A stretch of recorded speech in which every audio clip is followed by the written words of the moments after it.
ਦਰਸ਼ਕੋ break ਬਾਅਦ ਤੁਹਾਡਾ ਸਭ ਦਾ ਭਰਪੂਰ ਸਵਾਗਤ ਹੈ। ਅੱਜ ਦੇ ਅਹਿਮ ਇਸ਼ੂਜ਼ ਤੋਂ ਬਾਅਦ ਹੁਣ ਆਪਾਂ ਗੱਲਬਾਤ ਕਰਾਂਗੇ ਗੁਰਬਾਨੀ ਵਿਚਾਰਾਂ ਦੀਆਂ। ਸੋ ਅਸੀਂ ਰਾਜ ਸਾਹਿਬ ਕੋਲੋਂ ਉਹਨਾਂ ਦੇ ਵਿਚਾਰ ਸੁਣਦੇ ਹਾਂ। ਜੀ ਰਾਜ ਸਾਹਿਬ ਕੀ ਕਹਿਣਾ ਚਾਹੋਗੇ? ਦੇਖੋ ਅਸੀਂ ਬੜੇ ਦੁਖੀ ਮਨ ਦੇ ਨਾਲ ਇਹ ਖਬਰ ਦੇ ਰਹੇ ਹਾਂ। ਭਾਵੇਂ ਖਬਰ ਇਹ ਸਾਨੂੰ ਪਤਾ ਲੱਗ ਗਈ ਸੀ ਬੀਤੇ ਦਿਨਾਂ 'ਚ ਜੀ। ਸਰਦਾਰ ਗੁਰਬਖਸ਼ ਸਿੰਘ ਢਿੱਲੋਂ ਮੈਰੀਲੈਂਡ ਦੇ ਵਿੱਚ ਜਦੋਂ ਅਸੀਂ ਖਾਸ ਤੌਰ ਤੇ ਜਿਹੜਾ ਉੱਥੋਂ ਦਾ ਪੁਰਾਤਨ ਗੁਰਦੁਆਰਾ ਗੁਰੂ ਨਾਨਕ ਫਾਊਂਡੇਸ਼ਨ ਮੈਰੀਲੈਂਡ ਹੈ ਉਸ ਨਾਲ ਜੁੜੇ ਮੈਂ 1991 ਦੇ ਵਿੱਚ ਪਹਿਲੀ ਵਾਰ ਜਿਹੜਾ ਵਾਸ਼ਿੰਗਟਨ ਡੀਸੀ ਗਿਆ ਜੀ ਔਰ 1994 ਤੋਂ ਅਸੀਂ regularly national press building Washington DC ਦੇ ਵਿੱਚ ਖਾਲਿਸਤਾਨ ਅਫੇਅਰ ਸੈਂਟਰ ਖੋਲ੍ਹਿਆ ਜਿਹੜਾ ਅਜੇ ਵੀ ਜਾਰੀ ਹੈ ਚੱਲ ਰਿਹਾ। ਤੇ GNFA ਜਿਹਨੂੰ Guru Nanak foundation of Maryland ਨੂੰ ਬਰੀਫ ਕਿਹਾ ਜਾਂਦਾ ਹੈ ਉੱਥੋਂ ਦੀਆਂ ਜਿਹੜੀਆਂ ਚੰਦ ਸ਼ਖਸੀਅਤਾਂ ਜਿਨ੍ਹਾਂ ਦੇ ਨਾਲ ਮਿਲਣ ਦਾ ਸਬਬ ਹੋਇਆ ਪੰਥਕ ਪਲੇਟਫਾਰਮ ਦੇ ਨਾਤੇ ਕਿਉਂਕਿ ਉਸ ਗੁਰਦੁਆਰਾ ਸਾਹਿਬ 'ਚ ਵੀ ਕਾਫੀ ਸਰਕਾਰੀ ਪ੍ਰਭਾਵ ਰਿਹਾ ਸ਼ੁਰੂ ਤੋਂ ਹੀ ਹੁਣ ਤੱਕ ਵੀ ਹੈ, ਲੇਕਿਨ ਬਹੁਤ ਚੋਜ਼ਨ ਫਿਊ ਸੀ ਜਿਹੜੇ ਉਸ ਪ੍ਰਬੰਧਕੀ ਨਿਜ਼ਾਮ 'ਚ ਨਾ ਵੀ ਹੋਣ ਪਰ ਉਹਨਾਂ ਦਾ ਇਹ ਯਤਨ ਸੀ ਕਿ ਪੰਥ ਦੀ ਗੱਲ ਖਾਲਿਸਤਾਨ ਦੀ ਗੱਲ ਜਾਰੀ ਰਹੇ।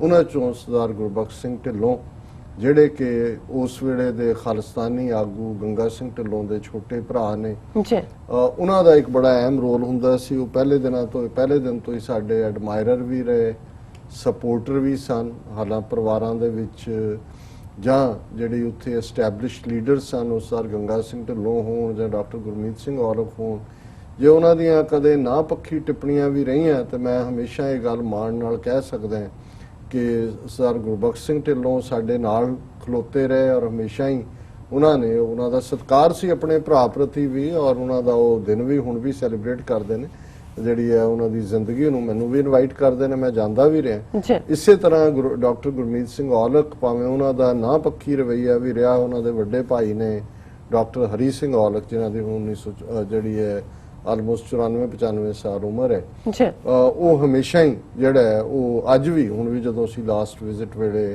20 ਜੁਲਾਈ ਦੇ ਮੌਕੇ ਗਏ ਉਹਨਾਂ ਨੂੰ ਅਸੀਂ ਮਿਲਣ ਵੀ ਗਏ ਡਾਕਟਰ ਹਰੀ ਸਿੰਘ ਔਲਖ ਨੂੰ। ਸੋ ਮੈਂ ਬਹੁਤ ਵਾਰ ਮਹਿਸੂਸ ਕਰਦਾ ਹੁੰਦਾ ਕਿ ਜਦੋਂ ਵੀ ਕੋਈ ਪੰਥਕ ਚੜ੍ਹਦੀ ਕਲਾ ਵਾਲੀ ਸ਼ਖਸੀਅਤ ਦੁਨੀਆ ਤੋਂ ਰੁਖਸਤ ਹੁੰਦੀ ਹੈ ਔਰ ਜਦੋਂ ਬੱਚੀ ਜਸਪ੍ਰੀਤ ਕੌਰ ਦਾ ਆਨੰਦ ਕਾਰਜ ਸੀ ਸਰ ਗੁਰਬਖਸ਼ ਸਿੰਘ ਢਿੱਲੋਂ ਆਪਣੀ ਸਿੰਘਣੀ ਸਾਹਿਬਾਂ ਬੀਬੀ ਪ੍ਰਵੇਸ਼ ਕੌਰ ਨਾਲ 9 ਵਜੇ ਟਾਈਮ ਦੇ ਬਹੁਤ ਪੰਕਚੁਅਲ ਸਨ, ਉੱਥੇ ਪਹੁੰਚੇ ਹੋਏ ਸੀ ਔਰ ਉਹਨਾਂ ਦਾ ਇੱਕ ਜਿਹੜਾ ਤਕੀਆ ਕਲਾਮ ਹੀ ਸੀ ਚੜ੍ਹਦੀ ਕਲਾ ਰੱਖੋ ਚੜ੍ਹਦੀ ਕਲਾ ਚੋ।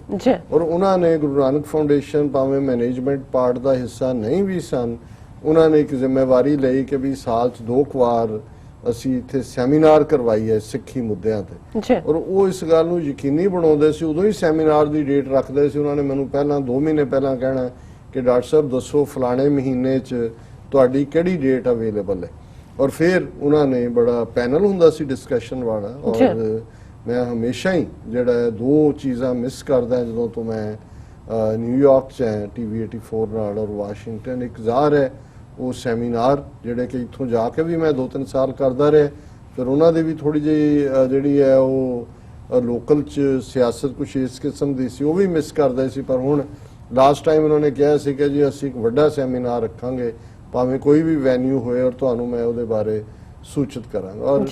ਔਰ ਈਵਨ ਇਸ ਆਨੰਦ ਕਾਰਜ ਤੋਂ ਪਹਿਲਾਂ ਹਫ਼ਤਾ ਪਹਿਲਾਂ ਉਹਨਾਂ ਨੇ ਮੈਨੂੰ ਕਿਹਾ, ਕਹਿੰਦਾ ਜੀ ਮੈਂ ਪਹਿਲੀ ਵਾਰ ਸਕੈਂਡੀਨੇਵੀਅਨ ਕੰਟਰੀਜ਼ ਯੂਰਪ ਦੇ ਅਸੀਂ ਟ੍ਰਿਪ ਤੇ ਗਏ हैं, क्या दुनिया और किस किस्म की सोसाइटी और कितना खूबसूरत एनवायरनमेंट और अनपोल्यूटेड सारा कुछ।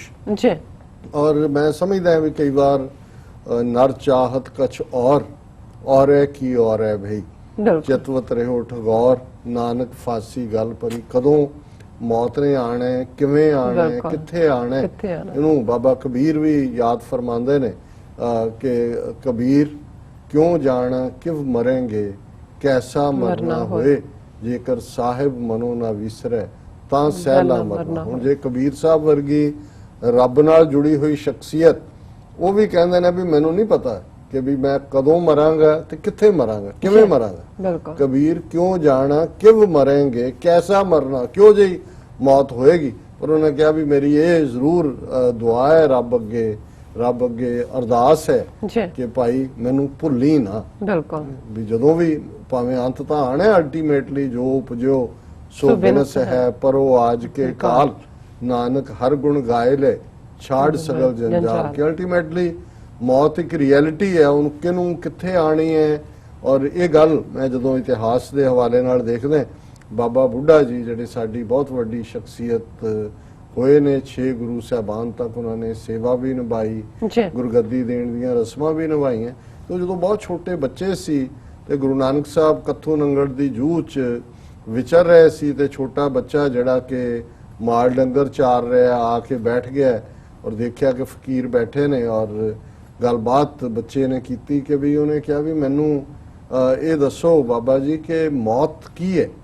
ਔਰ ਮੌਤ ਉਹਨਾਂ ਨੇ ਕਿਹਾ ਵੀ ਤੂੰ ਤਾਂ ਅਜੇ ਬਹੁਤ ਛੋਟਾ ਹੈ, ਤੈਨੂੰ ਇਹਦਾ ਕੀ ਫਿਕਰ ਕਰਨ ਦੀ ਲੋੜ ਹੈ। ਉਹਨਾਂ ਕਿਹਾ ਜੀ ਨਹੀਂ, ਜਦੋਂ ਜਿਹੜਾ ਮੇਰੀ ਮਾਂ ਲੱਕੜਾਂ ਬਾਲਦੀ ਹੈ ਤਾਂ ਸਭ ਤੋਂ ਥੱਲੇ ਛੋਟੀਆਂ ਲੱਕੜਾਂ ਰੱਖਦੀ ਹੈ, ਫਿਰ ਉਹ ਤੋਂ ਵੱਡੀਆਂ, ਫਿਰ ਉਹ ਤੋਂ ਵੱਡੀਆਂ, ਜੀ ਤੇ ਅੱਗ ਜਿਹੜੀ ਹੈ ਸਭ ਤੋਂ ਪਹਿਲਾਂ ਛੋਟੀਆਂ ਲੱਕੜਾਂ ਨੂੰ ਪੈਂਦੀ ਹੈ। ਤੇ ਮੈਂ ਸੋਚਦਾ ਪਤਾ ਨਹੀਂ ਮੌਤ ਦਾ ਵੀ ਕੀ ਪਤਾ, ਉਹਨੇ ਕਿਹੜਾ ਬੱਚਾ ਜਵਾਨ ਜਾਂ ਬੁੱਢਾ ਦੇਖਣਾ। ਤੇ ਗੁਰੂ ਸਾਹਿਬ ਨੇ ਕਿਹਾ ਵੀ ਹੈ ਤਾਂ ਤੂੰ ਬੱਚਾ, ਪਰ ਗੱਲਾਂ ਬੁੱਢਿਆਂ ਫੜੀਆਂ ਕਰਦਾ। ਭਾਈ ਬਾਬਾ ਬੁੱਢਾ ਕਰਕੇ ਉਹਨਾਂ ਦਾ ਨਾਂ ਪੈਂਦਾ। ਔਰ ਜ਼ਾਹਰ ਹੈ ਕਿ ਅਸੀਂ ਜਦੋਂ ਦੇਖਦੇ ਹਾਂ ਵੀ ਕਿਵੇਂ ਸਰਦਾਰ ਢਿੱਲੋਂ ਤੰਦਰੁਸਤ ਯੂਰਪ ਦੇ ਟ੍ਰਿਪ ਤੋਂ ਮੁੜੇ ਨੇ, ਜਿਵੇਂ ਮੈਂ ਕਿਹਾ ਵੀ 20 ਜੁਲਾਈ ਉਹਨਾਂ ਦੇ ਨਾਲ ਲਾਸਟ ਮੁਲਾਕਾਤ ਹੁੰਦੀ ਹੈ ਐਨ ਪੰਕਚੁਅਲ ਔਨ ਟਾਈਮ।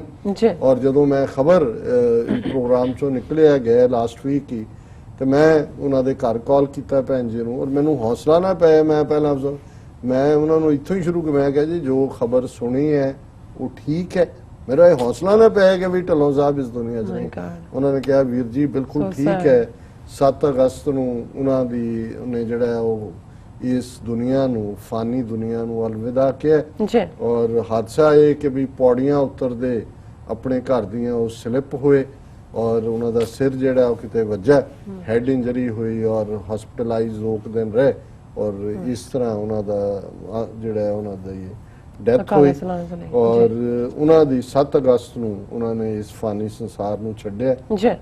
ਕੱਲ ਜਿਹੜਾ ਕਿ ਮੰਗਲਵਾਰ ਦਾ ਦਿਨ ਹੈ, ਉਹਨਾਂ ਦੀ ਕ੍ਰੀਮੇਸ਼ਨ ਹੈ 11 ਵਜੇ ਤੋਂ ਲੈ ਕੇ 1 ਵਜੇ ਤੱਕ। ਔਰ ਇਹ ਮਾਰਚ ਲਾਈਫ ਟ੍ਰਿਬਿਊਟ ਸੈਂਟਰ ਹੈ 7601 ਸੈਂਡੀ ਸਪਰੇ ਰੋਡ, ਲਾਰਲ, ਮੈਰੀਲੈਂਡ।